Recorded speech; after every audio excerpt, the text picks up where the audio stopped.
किन्नर चुड़ैल। गोरखपुर नाम का एक गांव हुआ करता था।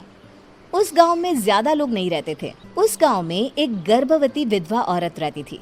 उस औरत का नाम कमला था। कमला अपने घर में अकेली रहती थी। उसके पति की सारी जायदाद उसके नाम हो गई थी, पर सभी गांव वाले उस औरत को मनहूस औरत समझा करते थे और सभी उससे नफरत किया करते थे। एक बार कमला राशन की दुकान पर खाने का सामान खरीदने जाती है। भैया जी, जरा 1 किलो दाल चावल देना। अरे हाय हाय हाय हाय हाय हाय! अरे मनहूस औरत, मेरी दुकान में अपशुगन करवाने आ गई क्या? हैं? चल जा यहाँ से। मैं कुछ नहीं देने वाला हूँ तुझे। भाग भाग यहाँ से, चल जा, निकल। भैया जी, ऐसा मत कहिए। मैं गर्भवती हूँ, मुझे खाने की बहुत जरूरत है। मुझे खाना दे दीजिए।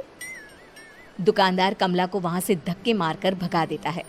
तभी कमला रोते रोते उस गांव के किन्नरों के इलाके में आ जाती है।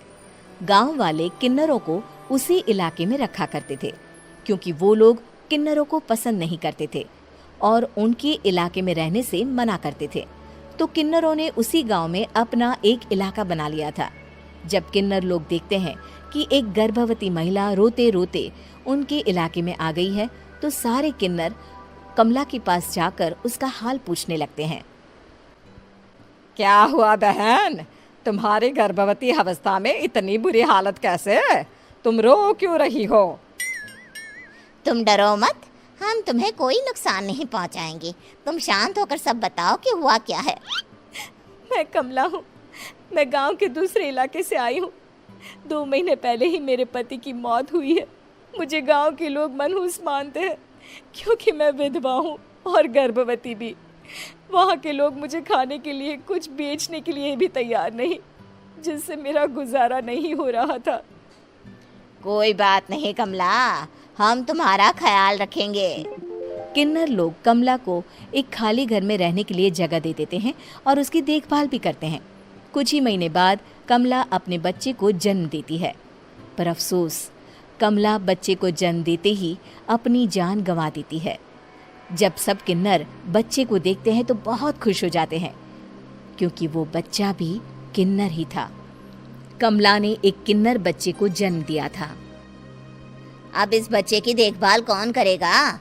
हम तो इस बच्चे को गांव के दूसरे इलाके में भी नहीं भेज सकते। और तो क्या हुआ, इस बच्चे की माँ नहीं रही तो हम इसे पालेंगे। अब ये हमारे इलाके में रहेगा, हमारे साथ रहेगा। फिर वो किन्नर उस किन्नर बच्चे को गोद ले लेते हैं, उसका नामकरण कराते हैं। उस किन्नर बच्चे का नाम शक्ति रखा जाता है। देखते ही देखते शक्ति बड़ी होने लगती है। उसके रंग रूप बहुत सुंदर थे। वो बहुत सुंदर किन्नर दिखती है। एक दिन शक्ति एक किन्नर से पूछती है, माँ जी सुनिए ना, ये गांव के दूसरे इलाके में भी तो लोग रहते हैं, तो हम वहाँ क्यों नहीं जाते? हम उनसे अलग क्यों रहते हैं? शक्ति, क्योंकि वो लोग हमारे जैसे नहीं, वो लोग हमें पसंद नहीं करते, इसीलिए हम उनसे अलग रहते हैं। क्यों? वो हमें क्यों पसंद नहीं करते? मुझे एक बार उस इलाके में जाना है।